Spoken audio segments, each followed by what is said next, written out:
Salut, encore une fois, c'est Issou, cette fois pour la seconde vidéo sur la cinquième génération. Et pour la première fois, on va parler de versions auxquelles j'ai pas joué à l'époque. Par exemple, j'ai pas eu les versions noires et blanches, mais j'y ai bien joué avant même que la sixième génération ne soit sortie. Alors que là, les versions noire 2 et blanche 2, j'y ai joué pour la première fois il y a quelques années seulement. Du coup, c'est une paire de jeux que je connais peu, donc j'ai rien à vous apprendre dessus. C'est pourquoi aujourd'hui, je vais faire comme les autres youtubeurs Pokémon, et je vais tout simplement mettre un match de Pokémon Showdown et faire semblant d'analyser. Allez, c'est parti. Non, évidemment que j'ai des choses à vous apprendre sur ces jeux, on y va, c'est parti pour 15 faits sur les versions noire 2 et blanche 2 que vous ne saviez certainement pas.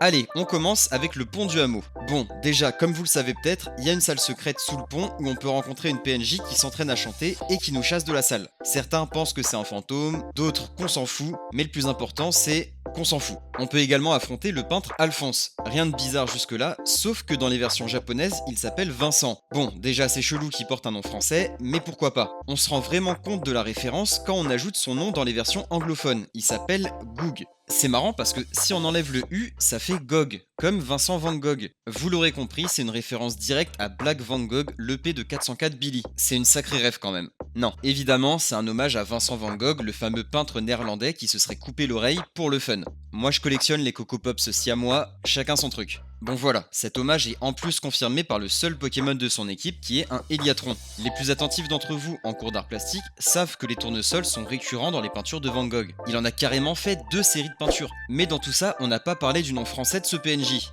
Bah il s'appelle Alphonse, et autant il y a bien des peintres qui s'appellent Alphonse, autant j'ai pas trouvé de rapport avec des tournesols. Sauf pour Alphonse Mouka qui a bien peint des fleurs et des tournesols, mais je pense pas que ce soit une référence. Je trouve ça vraiment dommage qu'en français on ait loupé ça. À Méanville, on peut visiter le parc d'attractions, et plus précisément, on peut faire un tour de grande roue. Dans les versions noires et blanches, on a vu grâce à N que c'était un lieu incroyablement romantique. Dans Noir 2 et Blanc 2, on peut y affronter des PNJ avant de faire un tour de grande roue avec eux. Le PNJ dépend de la saison. Voilà, il y en a un par saison, et il dépend aussi du sexe choisi. Si on choisit Mélisse, on n'affrontera que des femmes, et si on choisit Echo, ce sera des hommes. Voilà, du coup, on ne peut avoir un rendez-vous qu'avec une personne du sexe opposé, les choses sont dites. Au fait, petite fact dans la fact, avant d'en venir aux choses sérieuses.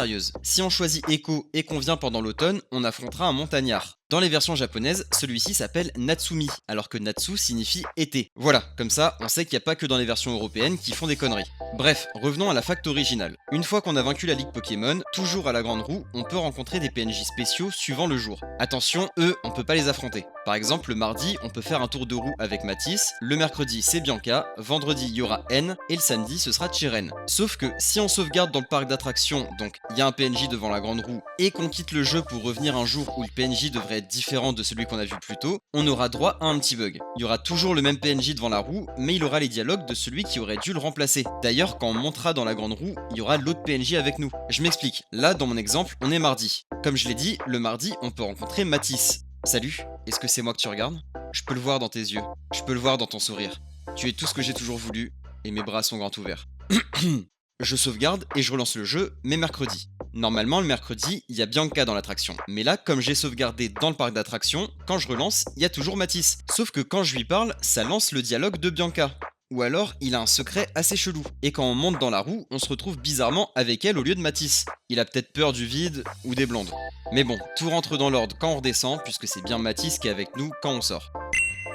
Dans le centre commercial R9, on peut rencontrer une PNJ un peu étrange. Elle nous demande de lui acheter une hyper potion. Pour ça, elle nous donne 1200 Poké dollars. Ça tombe bien, c'est pile le prix d'une hyper potion. Mais là, il y a deux soucis. Déjà, pourquoi elle l'achète pas elle-même puisqu'elle est littéralement devant le guichet? Genre, elle a pas l'habitude de demander une hyper potion. Par contre, demander au premier inconnu qui court dans le centre commercial, là, y a pas de problème. Secondement, on peut simplement se contenter de partir avec son oseille. C'est donc ça l'argent facile. Moi, ce que j'ai préféré faire, c'est aller acheter l'hyper potion et je l'ai bu devant elle. Surtout que si on lui rapporte, bah, elle nous donne une racine énergie. Genre, c'est littéralement la même chose, mais en moins cher et en bio. La meuf, elle veut surtout rien donner de naturel à ses Pokémon et préfère un produit transformé. Ça doit être l'antagoniste ultime des véganes. Genre, elle évite tout type de transport, sauf si ça implique de monter sur le dos d'un Pokémon. Elle évite absolument de consommer des produits à base de plantes. Par contre, un petit bucket de wings de poussifeu là. Et oui, je suis au courant que la racine énergie fait baisser le bonheur d'un Pokémon.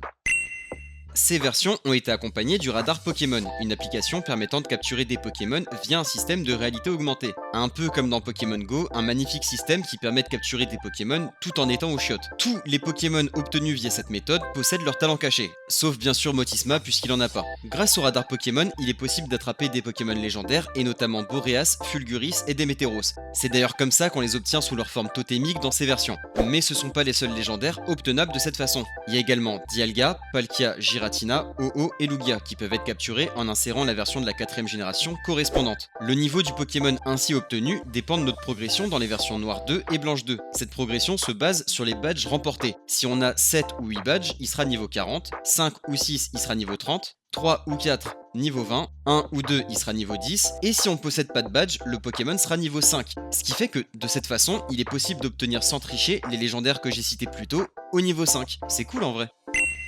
Quand on fouille dans les données internes de ces jeux, on peut trouver des météos inutilisés. En gros, on retrouve les météos correspondantes à Boreas et Fulguris, donc la pluie avec les éclairs et la pluie avec le vent. Sauf que comme ces Pokémon ne sont pas disponibles dans ces jeux en dehors de la méthode vue dans la fac précédente, putain c'est tellement bien écrit, c'est limpide, toutes les pièces du puzzle commencent à se mettre en place. Ouais, bon je disais, comme ces Pokémon ne sont pas trouvables à l'état sauvage dans ces versions, ces météos restent inutilisés. Ces jeux ont également apporté une nouvelle fonctionnalité, le chronolien. Si on possède une version noire ou blanche, alors on a la possibilité de l'activer. Grâce au chronolien, on peut revivre des événements du passé. Ça nous permet de voir un peu ce qui s'est passé entre les versions noires et blanches et les versions noire 2 et blanche 2. Par exemple, on peut assister à la fermeture de l'arène d'Ogoès avec Armando, Noah et Rachid. Il est également possible avec cette fonctionnalité d'affronter Cheren et Bianca avec leurs équipes originales. Franchement, déjà que ces versions sont généreuses, mais ce genre de petits détails c'est vraiment ce qui sublime le tout. Mais c'est pas tout. Si on a terminé le scénario des premières versions, donc si on a vaincu N et Jamel, alors on peut dans les versions Noire 2 et Blanche 2 voir un souvenir montrant N dans la grotte électrolyte, relâchant tous ses Pokémon parce qu'il veut pas les confiner dans une Pokéball ou qu'ils soient blessés dans des combats. Mais ne vous en faites pas, on est là pour contrecarrer ces plans diaboliques de monde en paix avec des Pokémon libres. Car après ça, on peut rencontrer ces Pokémon dans la nature, dans différentes zones, afin de les capturer. Et ouais, ce serait vraiment dommage qu'ils s'habituent trop vite à la liberté. Ils ont 1% de chance d'être rencontrés, ont 30 dans chaque IV, et en plus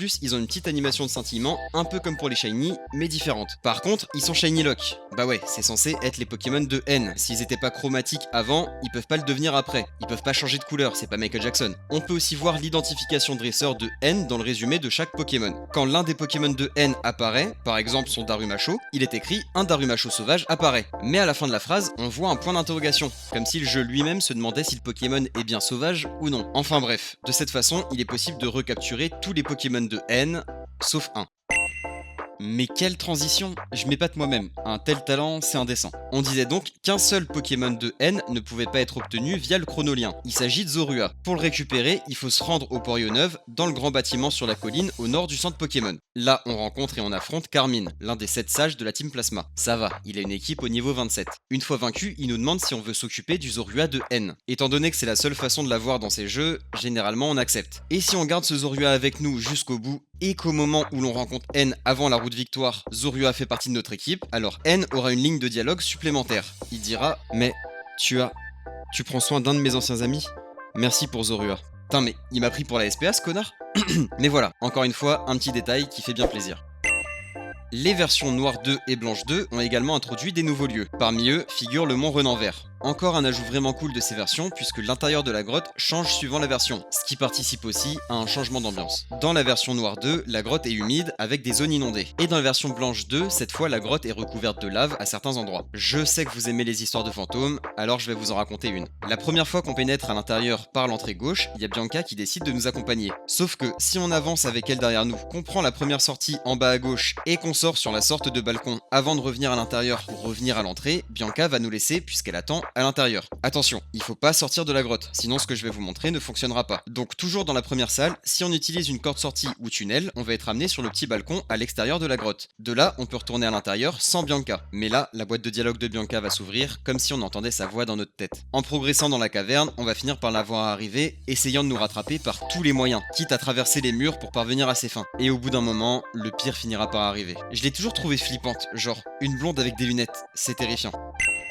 Est-ce que vous saviez que dans ces versions, il était possible de vivre une histoire d'amour? Dans le parc d'attractions de Méanville, il est possible de rencontrer Brenda ou Julien, ça dépend du sexe choisi, encore une fois l'amour c'est avec quelqu'un du sexe opposé. Bon après c'est une histoire d'amour pas ouf. Pour Brenda ou Julien, c'est un peu comme vos histoires dans la vraie vie. Vous êtes à fond dedans et vous dévoilez vos sentiments, et l'autre il vous lâche des vues. Bref, dans le parc de Méanville, on peut trouver un Vokid par terre. À ce moment-là, on reçoit un appel audio du propriétaire de l'objet, nous demandant de le garder jusqu'à ce qu'il ou elle puisse se libérer. À partir de maintenant, on est susceptible d'être appelé de nouveau, mais uniquement si on se trouve sur une des 15 cases que vous voyez à l'écran. Donc, sur toute l'entièreté de la map, il y a seulement 15 cases qui nous permettent de progresser. Au bout de 10 appels, on a rendez-vous devant la grande roue pour lui rendre son Vokit. Après ça, on obtient son contact et on a la possibilité de l'appeler. Le problème, c'est que c'est un contact magique. Genre, il apparaît que sur une des cases vues précédemment, mais de façon aléatoire. Ils ont pété un plomb. Autant vous dire que sans internet, c'était impossible. Mais pas impossible comme la capture des golems dans Ruby, Saphir et Émeraude, parce que là encore tu demandes à ton pote aveugle de te faire la traduction et tu pouvais t'en sortir. Là, même ton pote aveugle, il sert à rien. Sérieusement, j'ai l'air de m'amuser là? Et encore, pour la première fois, j'utilise des cheats pour accélérer le jeu et passer à travers les murs. Sinon, j'aurais pas eu le courage. Putain, tout ça pour faire une blague de merde en mode j'échange mon Zekrom contre un Pokémon tout moisi. C'est même pas drôle en plus. Et des fois, coup de bol, c'est la même case 2 fois d'affilée. Genre, on vient littéralement de raccrocher, la meuf, je l'ai appelée il y a 30 secondes, on a discuté, on s'est dit au revoir et... Bébé, tu me manques. S'il vous plaît, ne soyez pas des forceurs. Bref, une fois qu'on a réussi à l'appeler 20 putains de fois, c'est bon, elle nous donne rendez-vous à la grande roue. D'ailleurs, la meuf, je l'ai appelée 20 fois dans la même journée, elle se dit pas « Tiens, le mec est un peu bizarre ». Non, il doit juste être super amoureux, c'est tout. Bon, on fait un tour, et à partir de là, on peut l'appeler une fois par jour pour qu'elle nous échange un Pokémon contre celui de notre choix. Tiens, je me demande lequel je vais choisir. Putain! En tout, il ou elle propose 12 échanges dépendant du choix du sexe, dans l'ordre que vous voyez. Et une fois qu'on les a tous faits, on peut refaire chaque échange à volonté. Chaque Pokémon ainsi obtenu aura son talent caché, ainsi qu'un super bonbon, un bonbon rage, un lava cookie ou un vieux gâteau. Bref, un truc à bouffer. On se fait un petit glitch? Dans le Pokédex de ces versions, on trouve une nouvelle fonctionnalité. Après avoir vaincu Cheren et remporté le premier badge à Amayid, Bianca améliore notre Pokédex. Dorénavant, on peut accéder à la fonction Habitat du Pokédex. Grâce à celle-ci, on peut voir une zone en particulier et vérifier si on a ou non capturé tous les Pokémon qu'on y trouve. Par exemple, dans ma zone La Creuse, je peux voir qu'il n'y a que des vaches. Dès qu'on visite une nouvelle zone, elle est ajoutée à la liste des habitats. Bon, maintenant que c'est clair, on va entrer dans le vif du sujet. Lorsqu'on entre dans le Mont-Forêt depuis la route Bardane ou depuis Flocombe, il n'est pas ajouté à la liste des habitats. Il faut absolument entrer depuis la route 7 pour qu'il apparaisse dans les habitats. Bon, dans les faits, c'est la seule fois qu'on peut remarquer ce glitch. Mais... vous vous souvenez dans la facte précédente quand je disais que c'était la seule fois où j'avais triché? J'ai menti. J'ai aussi eu recours à des glitches pour vérifier cette facte. En fait, ce glitch se produit pour plusieurs grottes. Sauf que pour les autres, c'est pas possible de s'en rendre compte sans tricher. Ça se produit également pour la grotte électrolyte, le mont Renanvert et la route Victoire. En fait, les seules grottes concernées sont celles qui ont une zone extérieure avant d'entrer. Et visiblement, c'est cette zone qui valide l'ajout de l'habitat.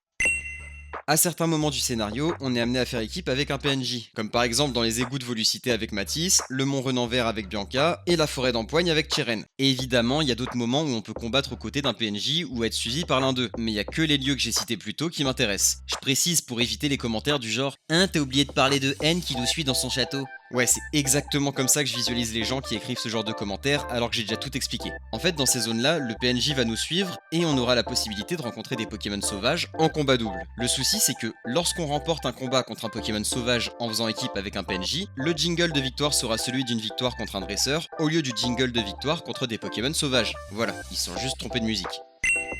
Dans la version noire 2, on peut relever le défi du gratte-ciel noir, et dans la version blanche 2, celui de l'arbre creux blanc. Ces lieux font office, avec le métro de combat, de défi ultime, un peu comme les tours de combat des autres versions. Ces deux bâtiments sont divisés en 10 zones de plus en plus difficiles. Déjà, premièrement, dans la zone 10 de ces deux versions, on affronte Goyava. Je crois que ça se prononce comme ça, en guise de boss final. Il s'agit du petit-fils de Goya. Ouais, effectivement, il y avait des indices en voyant ses cheveux, son collier de Pokéball, son pantalon déchiré et ses sandales hautes. En fait, c'est plus une sorte de clone non modifié qu'un réel petit-fils. Je pense que Goya a dû faire un petit tour sur Camino. En plus de ça, dans ces versions, on a le système de partage de clés. Je vous explique pas comment ça fonctionne, il doit bien y avoir des vidéos dédiées à ça sur YouTube. Bref, grâce à ce système, on peut relever le défi de l'arbre creux blanc dans la version noire 2 et celui du gratte-ciel noir dans la version blanche 2. À ce moment-là, Goyava est toujours le boss de la zone 10 lors de la première visite. Mais à partir de la seconde fois, on affronte la vénérable Flatzy dans le gratte-ciel noir de la version blanche 2 et le vénérable Harry dans l'arbre creux blanc de la version noire 2. Déjà, la première chose qui saute aux yeux, c'est que dans ces lieux, on a plusieurs PNJ qui possèdent des Pokémon légendaires, puisqu'on peut également ajouter les boss des zones 8 et 9 de chaque version qui ont en tout 3 légendaires. Mais en plus de tout ça, on a une incohérence. Dans la version noire 2, Guayava possède un Latios, et dans la version blanche 2, il a un Latias. Sauf que dans le vestige des rêves, on peut trouver Latios dans la version noire 2 et Latias dans la version blanche 2. Idem pour Boreas, Fulguris, Itran et Cresselia qui sont disponibles dans ces versions, mais qui sont également possédés par des boss de zone. Du coup là, je suis encore plus perdu que Zemmour dans un rayon halal, parce que je pensais que les Pokémon légendaires étaient censés être des exemplaires uniques. Puis j'ai effectué des recherches, et il semblerait que finalement, tous les Pokémon légendaires ne sont pas uniques. Donc je laisse le bénéfice du doute pour les autres, mais Boreas et Fulguris, eux, sont bien censés l'être, donc ça fait un peu chelou. Mais bon, dans tous les cas, il n'empêche que ça fait beaucoup de légendaires possédés par des PNJ. La première fois qu'on affronte le Conseil 4 dans ces jeux, on se rend compte que les équipes de tous les membres sont exactement les mêmes que dans les versions noires et blanches, sauf celle d'Anis. Elle a échangé son Moyade pour un Grodrive. Ouais, grossièrement, elle voulait changer de ballon mort. Mais du coup, ça fait d'elle le seul membre du Conseil 4 ayant changé d'équipe d'un jeu à l'autre. Et grâce ou à cause de Grodrive, c'est également la seule membre à posséder un Pokémon non originaire d'Unis. On va revenir sur la fonction Habitat du Pokédex. Décidément, elle a quelques bugs cette nouvelle fonctionnalité. On va effectuer un glitch assez précis, donc soyez attentifs et suivez les étapes. Déjà, on va dans le Pokédex d'Unis. Ensuite, il faut sélectionner un Pokémon qui peut être trouvé sur la même route qu'un Pokémon ne figurant pas dans le Pokédex d'Unis. Attention, cet autre Pokémon doit figurer dans la liste de la zone de pêche. Par exemple, moi j'ai choisi Azuril dans le Pokédex d'Unis. J'appuie sur la route 20 et je vais dans la catégorie pêche. Là, je vois qu'en pêchant, on peut trouver Tétart, qui est bien un Pokémon absent du Pokédex d'Unis. Je sélectionne Tétart, puis j'appuie sur B pour revenir à l'écran précédent, je le fais une seconde fois, et là le jeu va me mettre sur la page de zone de Victini, alors que je lui ai rien demandé. Encore une fois, c'est un glitch bien étrange. Pour terminer, on va parler des deux Pokémon les plus rares dans une zone, tous jeux confondus. Ces versions ont introduit les trouées cachées qui sont de rares passages entre deux arbres disséminés dans toute la région et dans lesquels il est possible de pénétrer. Dans ces trouées, on a 40% de chance de trouver un objet visible, 40% de chance de trouver un objet invisible et 20% de chance de trouver un Pokémon qui aura forcément son talent caché. Une fois l'objet récupéré ou le Pokémon battu ou capturé, en sortant, la trouée peut se renouveler. Mais pour ça, il faut faire 256 pas. Et même après ça, il n'y a que 5% de chance qu'elle soit renouvelée. Vous aurez donc compris que juste de par cette méthode, les Pokémon qui s'y trouvent sont très rares. Mais c'est pas tout, parce que certes on a 20% de chance de trouver un Pokémon, mais comme vous pouvez le voir, dans chaque trouée, il y a un Pokémon qui n'a qu'1% de chance d'apparaître. Donc ce Pokémon est un calvaire à rencontrer, surtout si on prend en compte les paramètres vus précédemment. Mais malgré tout, ce sont pas les Pokémon les plus rares d'une zone. En fait, deux Pokémon ont moins d'1% de chance d'apparaître. Toujours dans les trouées cachées, Scarabrut et Scarino ont suivant la version 0,25 ou 0,75% de chance d'apparaître, faisant de ces Pokémon ceux ayant le taux d'apparition le plus bas, tout jeu confondu. Bon, ce sont techniquement pas les Pokémon les plus rares, puisque dans certaines zones, ils ont 15% en taux d'apparition. Mais bon, c'est le prix pour les avoir avec leur talent caché. Mais il n'empêche que ce sont bien ceux qui ont le taux d'apparition le plus bas jamais rencontré. Et ça y est, c'est terminé pour cette vidéo sur les versions Noire 2 et Blanche 2, j'espère que ça vous aura plu et permis d'apprendre des choses. Merci à vous d'avoir regardé et merci encore pour votre soutien et votre bienveillance. Pensez à vous abonner si quand il fait chaud, il vous arrive d'avoir chaud. Allez, il est temps de se dire au revoir, sur ce je vous dis à la prochaine, ciao.